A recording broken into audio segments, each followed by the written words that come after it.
Hi friends, నా పేరు Surendra. Welcome back to my channel. Promo చూశారు కదండి. కోన వెంకట్ ప్రత్యేక ఆకర్షణ అనమాట ప్రోమోకి. ఎందుకంటే తెలుగు సినిమా ఇండస్ట్రీలో చాలా బ్లాక్ బస్టర్స్ కి అంటే డి, రెడీ, బాద్షా ఇంకా చెప్పుకుంటా పోతే శ్రీను వైట్ల గారి టెంప్లెట్ మూవీస్ అన్నిటికీ రైటర్ ఆయన. తర్వాత బలుపు సినిమాకి అన్నిటికీ. సో తర్వాత వాళ్ళిద్దరి మధ్య క్రియేటివ్ డిఫరెన్సెస్ రావటం, ఆయన ఓన్ కుంపటి పెట్టుకోవటం, ఆ తర్వాత ఆయన మంచి మూవీస్ తీయటం ఇవన్నీ జరిగినాయి అనుకోండి, అది వేరే. సో యా, కోన వెంకట్ గారు వచ్చారు. సో ప్రోమోలో అసలు ఏం జరిగింది, ఓల్డ్ యష్మి కావాలి, ఐ నీడ్ ఓల్డ్ యష్మి అని సత్య గారు అంటున్నారు. తర్వాత ఏదైతే నిఖిల్కి వాళ్ళ మదర్ గారు ఇచ్చారో హింట్ నామినేషన్స్ విషయంలో గౌతమ్తో జాగ్రత్త అని, దాన్నే కొంచెం ఇండైరెక్ట్ గా ఇంకొకసారి అమర్ హింట్ ఇవ్వటం అయితే చూడొచ్చు మనం. నీ పాయింట్ తో నువ్వు చెయ్యి, వేరే వాళ్ళ పాయింట్ తో వద్దని. ఓకే, అసలు ప్రోమోలో ఏం జరిగిందో పాయింట్ టు పాయింట్ మాట్లాడుకుందాం. దానికంటే ముందు లైక్ రిక్వెస్ట్, వీడియోస్ నచ్చుతుంటే లైక్ చేయండి, కొత్తగా ఎవరైనా చూస్తుంటే please do subscribe. Yes. So రాగానే కోన గారు అలా వస్తుంటారు. అవినాష్ ఉండి, సార్ కోన గారు బిగ్ బాస్ కి హ్యూజ్ ఫ్యాన్ సార్ అన్నట్టు అంటారు. ఇప్పుడు కోన గారు, సార్ బీబీ వల్ల నాకు చాలా మంచి టాలెంట్ దొరికింది సార్, అంటే బిగ్ బాస్ షో చూసి నేను చాలా మందిని తీసుకున్నాను నా మూవీస్ లో అని చెప్పడం. ఆ తర్వాత సత్య యష్మి ఫ్రెండ్ వీళ్ళిద్దరు వస్తారు. ఏంటో అడగండి అన్నట్టు సత్య అంటే, యష్మి ఫ్రెండ్ అంటది, సార్ ఆఫ్టర్ ఆఫ్టర్ 6 అసలు యష్మి గురించి మీకు తెలుసా, ఏం చేస్తా అంటే, ఏం చేస్తా చెప్పండి అంటే, మామ ఎకు పెగల, అరే మామ ఎకు పెగల డాన్స్ చేస్తుంది. యష్మి చాలా అంటే నాకెందుకు యష్మి గేమ్ మార్చుకుంటుందేమో అనిపిస్తుంది. సో చెప్తే మీకు అతిగా ఉంటుందేమో కానీ టాప్ 5లో యష్మి ఎవరినైనా రీప్లేస్ కూడా చేయగలదు. ఓకే, కాలం నిర్ణయిస్తుంది, లెట్స్ సీ. ఓకే, ఆ తర్వాత పెగ్గు కోసం నువ్వు అది ఆ అమ్మాయి చెప్పింది కానీ చేస్తే ఆఫ్టర్ 6 ఏం చేస్తావు, 3 లక్షలు ఇస్తాను అన్నట్టు అంటారు నాకు. సార్ సార్ ఏంటి సార్ పెగ్గు కోసం 3 లక్షలు అన్నట్టు అంట, ఏంటమ్మా ఏం బ్రాండ్ నీది అన్నట్టు అడుగుతాడు అనమాట. ఆ తర్వాత సత్య వచ్చి అవినాష్తో, అబ్రాడ్ ట్రిప్స్కి వెళ్ళి ఏం చేస్తున్నావు ఏంటి, ఎక్కువ వీళ్ళు షోస్ తోటి అబ్రాడ్ ట్రిప్స్కి వెళ్తారు కదా, ఏం చేస్తున్నావు ఏంటి అంటే అన్నట్టు అడుగుతుంది. నవ్వుతా ఉంటాడు. నవ్వుతా ఉండి ఏంటి ఆఫ్టర్ 6 అన్నట్టు అంటాడు ఆయన కూడా. మళ్ళా సన్నీ వచ్చి తేజతో, ఏంటి తేజ బాగున్నావు, బాగా ఆడుతున్నావు, ఇట్లా స్టార్ట్ చేస్తే నాకు చొక్కా కావాలనిపిస్తున్నా, నాకు సర్ది ఎందుకే దగ్గుతున్నా అంటే, నీకు చొక్కా కావాలి అంటే నీ జాతకంలో ఒక అదృష్టం అనేది ఉండాలి అంటే, నాకు సార్ చొక్కా ధరించడం అంటే మాట్లా మరి అంత ఈజీ కాదు కదా అన్నట్టు చెప్తాడు. ఆ తర్వాత కోనా గారిని, మీరు ఇంతవరకు చేసిన ఫిలిమ్స్ లో ఫిలిం టైటిల్స్ ఇవ్వాల్సి వస్తే ఎటువంటి, మామూలుగా అడుగుతాడు, ఫిలిం టైటిల్స్ ఒక్కో కంటెస్టెంట్ కి డెడికేట్ చేయాల్సి వస్తే ఏ ఫిలిం టైటిల్స్ ఇస్తావంటే, సార్ నేను ఇంతవరకు రాసిన 50 మూవీస్ నుంచి టైటిల్స్ ఇస్తాను సార్ అంటే, ప్రమోషన్ కూడా చేసుకుంటున్నావు అన్నట్టు అంటాడు. దాంట్లో భాగంగా పృథ్వీకి బలుపు అని ఇస్తాడు, యాప్ టైటిల్ లాగా ఉంటుంది. సో నిజంగానే దమ్ము బలుపు అని ఎక్కువ వాడుతుంటాడు పృథ్వీ. ఆ తర్వాత యష్మి రెడీ, సార్ యష్మి దేనికైనా ready sir, she ready for everything అన్నట్టు అంటది, గేమ్ కోసం కానీ ఏదైనా. అయితే she ready for everything except one thing, అదేంటంటే అక్క దానికి అన్నట్టు. ఇంకా నాకు సరే అక్క మ్యాటర్ వదిలేటట్లేడు. అక్క అంటే అక్క అనే దానికి వాళ్ళకి బాగా ప్రమోట్ అయినట్టుంది షోకి.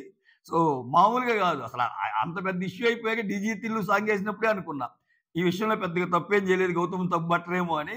సో అలానే అయింది. ఆ తర్వాత సత్య వచ్చి పాత యష్మి కావాలి, I want that old Yashmi back, సరిగా ఆడు అన్నట్టు, షూర్ అన్నట్టు చెప్తుంది. ఆ తర్వాత టేస్టీ తేజ వాళ్ళ ఫాదర్ ఒక మాట అంటాడు, సార్ వాడి కళ నెరవేరింది, ఆడి కళ నెరవేరిందని టాప్ 5కి వచ్చి ఆడి కళ సారీ వాళ్ళ అమ్మని ఇంట్లోకి తీసుకొచ్చే కళ నెరవేరిందని ఆయన మీనింగ్, ఆయన సెన్స్.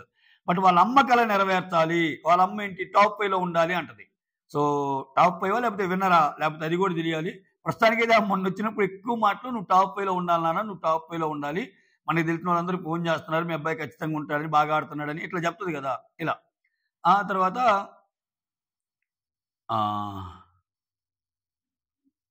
ఇక్కడ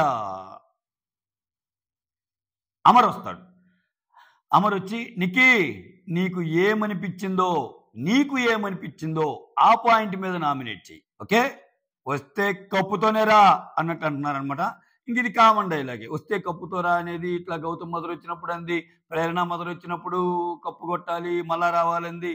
ఇక్కడ ఇతను అంటున్నాడు, అక్కడ ఉండేది ఒకే కప్పు, ఇంతమంది కప్పుని ఎట్లా షేర్ చేసుకుంటారేమో అంటే ఒకే కప్పు కదా ఉండేదని చెప్పడం నా ఉద్దేశం అండి. సో ఇది ప్రోమో. సో ఓవరాల్ గా ప్రోమో చూస్తుంటే చాలా రిఫ్రెషింగ్ ఉంది. మీకు ఎంతమందికి అనిపించిందో ఏమో. నిన్నటి ప్రోమోకి ఈ ప్రోమోకి చూడు, నిన్నటి ప్రోమోలో కొంచెం కొంచెం కాంట్రవర్సీ లైన్స్ అని గాని, పెట్టేటప్పుడు కొన్ని మాటలు గాని ఇట్లా ఉన్నా, సో ఈ రోజు ప్రోమోలో అంటే కొంచెం ఆహ్లాదంగా అలా అనిపించింది. మీకు ఎంతమందికి అనిపించిందో నాకు తెలీదు. యష్మి స్క్రీన్ ప్రెజెన్స్ కూడా చాలా బాగుందనిపించింది. లైక్ ఆ డాన్స్ ఎయటం గాని, ఆఫ్టర్ 6 PM అని డాన్స్ ఎయటం గాని, సో చాలా చాలా బాగుందనిపించింది. మీకెలా అనిపించిందో ప్రోమో కమెంట్ చేయండి. సో 'టేస్టీ తేజ' ఎందుకో సన్నీ యాక్చువల్‌గా మంచి జోషున్న డైలాగులేస్తాడు. బట్ ఎందుకో కొంచెము ఒక డైలాగ్ అంటే ప్రోమో కాబట్టి మనము టూ మచ్ ఎక్స్‌పెక్ట్ చేయకూడదులే. సో అదనమాట మ్యాటరు. ఇంకా ఇది మినహాయిస్తే నామినేషన్స్ వేరే లెవెల్ ఉండబోతున్నాయి. Get ready. అంటే అసలు టూ మచ్ ఉంటాయన్నమాట. ఎలా అంటే బయట నుంచి ఎలిమినేట్ అయిన కంటెస్టెంట్లు లోపల ఉన్న వాళ్ళు ఒక్కొక్కరిని అంటే ఈ ప్రాసెస్‌లో అరే! నాతో బాగానే ఉంది కదరా! సపోజ్ ఇప్పుడు సోనియా వచ్చి నిఖిల్‌నేసిందనుకో. రేయ్! నాతో బానే ఉంది కదరా! ఏంది ఇలా అయింది? అంటే మనకేమన్నా బ్యాడ్ డీలిందా బయట అనే ఒక డౌట్ క్రియేట్ అయ్యిద్ది. సీతకి విష్ణు అంటే ప్రాణం. సో మంచిగానే ఒక రకంగా మంచి చెప్తానే విష్ణు నువ్వు ఇంకా బాగా గేమ్ ఆడాలని కోరుకుంటున్నానని నామినేట్ చేస్తే, సో అది అట్లా చేస్తదా చేయదా? అంటే ఉన్నాయి ఇవన్నీ. అంటే వాళ్ళు ఫ్రెండ్స్ అని ఎవరైతే అనుకున్నారో లోపల, వాళ్ళతో క్లోజ్ బాండ్ ఉందని ఎవరన్నా అనుకున్నారో, సో వాళ్ళు గాని ఇప్పుడు కొత్త నామినేషన్స్‌లో డిఫర్ అయ్యారనుకోండి, అది ఇంట్రెస్టింగ్ పాయింట్ అయ్యిద్ది. ఇప్పుడు సపోజ్ సోనియా వచ్చి నిఖిల్ నువ్వు ఎక్సలెంట్ రా! నువ్వు ఇలానే ఆడు అని వేరే వాళ్ళకేసిందనుకో, దాంట్లో కొత్తదనం ఏముండదు. అది ఇంట్లో ఉన్నప్పుడు కూడా చెప్పింది సోనియా. సో ఇక్కడ మేకర్స్ కూడా బీబీ మేకర్స్ కూడా ఎటువంటి కంటెంట్ కావాలి? దానికి విరుద్ధంగా ఉండే కంటెంట్ కావాలి. మోర్ ఓవర్ ఇక్కడ వీళ్ళు స్టార్ మా వాళ్ళు కండక్ట్ చేసే హాట్‌స్టార్ చాటింగ్ కానీ వచ్చినప్పుడు ఆమె చాలా హైగా మాట్లాడింది గౌతమ్ గురించి. సో నిఖిల్ గురించి మాట్లాడతానే కొంత పాజిటివ్‌గా మాట్లాడినా, ఇంకా ఆయన నిఖిల్ గురించి ఎవరు చెప్పినా అదేనండి. నిఖిల్ గురించి సోనియా గారు చెప్పినా, యష్మి చెప్పినా, అంతెందుకు హరితేజ కూడా చెప్తది కదా! వస్తా బజ్‌లో ఆయనకి యష్మికి ఉన్న నిఖిల్‌కి ఫ్రెండ్‌షిప్ కూడా కొంచెం ఇంట్రెస్ట్ ఉన్నట్టే ఉంటది. బట్ లేనట్టు యాక్ట్ చేస్తారు. ఇట్లా ఉంటాయి. సో ప్రతి ఒక్కరికి అది కనిపిస్తుంది నిఖిల్‌కి. ఒక్క నిఖిల్ ఫ్యాన్స్‌కి తప్పండి. నిఖిల్ ఫ్యాన్స్ ఆయన ఏది చేసినా వేరే లెవెల్ వేరే లెవెల్ అంటే ఇంక అది మనం మార్చలేం. అంటే ఎవరి ఫ్యాన్స్‌కి వాళ్ళు ఇది కాబట్టి. కానీ వాళ్ళు డిఫెండ్ చేసుకునే వే కూడా చాలా బాగుంటది తెలుసా? పాపం నిఖిల్ అబ్బా! ఏంటి వేరే స్టేట్ నుంచి వస్తే తప్పా అంటారు. అక్కడ ఆ స్టేట్ గురించి మాట్లాడేది చాలా తక్కువ మంది. అసలు అది ఫస్ట్ నుంచి వద్దని నేను కూడా చెప్తా. స్టేట్ డిఫరెన్స్ కాదు. ఈళ్ళు ఆడుతున్న గ్రూప్ గేమ్‌ని ఎంత తెలివైనోళ్ళంటే వీళ్ళు ఆడుతున్న గ్రూప్ గేమ్ అని మెన్షన్ చేయరు చూడు ఎక్కడ. స్టేట్ అని తెస్తారు. అంటే దానివల్ల ఏం జరగాలి? ఇక్కడ ఎలాగో ఓట్లు పడతాయి. అక్కడ కూడా ఓట్లు పడతాయి. థంపింగ్ మెజారిటీతో గెలవాలి. సో ఆ దీంట్లో ఇరుక్కోకండి మీరు. సో చాలా వస్తుంటాయి ఇంకా. గేమ్ దగ్గర పడింది కాబట్టి చాలా వస్తుంటాయి ఇట్లా. లాంగ్వేజ్ మీద. బట్ దాంట్లో మీరు ఇరుక్కోవద్దు. గేమ్ చూడండి. నేను ఫస్ట్ నుంచి చెప్తున్నది. గేమ్ చూడండి. వీళ్ళు గ్రూప్ గేమ్ ఆడుతున్నారా లేదా? గ్రూప్ గేమ్‌కి వీళ్ళు నైస్‌గా పెట్టుకున్న ఒక పేరేందంటే, ఇప్పుడు ఒకసారి పక్కనోళ్ళు అంటే వీళ్ళు 10 సార్లు అనుకుంటున్నారు. ఈళ్ళేమన్నా లాంగ్వేజ్ ఒకే దాని నుంచి వచ్చినోళ్ళు కాబట్టి అలా ఆడుతున్నారేమోనండి ఎవరన్నా అన్నారనుకో, కొంతమంది ఆడియన్స్ అందరూ ఒకలాగా ఉండరుగా అన్నారనుకో, దాన్ని ఎక్కువగా మాట్లాడుతున్నారు వాళ్ళ పీఆర్‌లు. ఎందుకని? అది ఇంకా ఎక్కువ వెళ్ళాలి. అంత ఎక్కువ వెళ్తే వాళ్ళకి మంచిది. అందుకని రోజు చెప్పిస్తారు దాన్ని. ఇప్పుడు మనల్ని ఎవరన్నా ఒక తిట్టుతోనే ఏదన్నా అన్నారనుకో, మనం దాన్ని హైలైట్ చేయాలి అని లేకపోతే మనం ఏం చేస్తాం? కామ్‌గా ఉంటాం.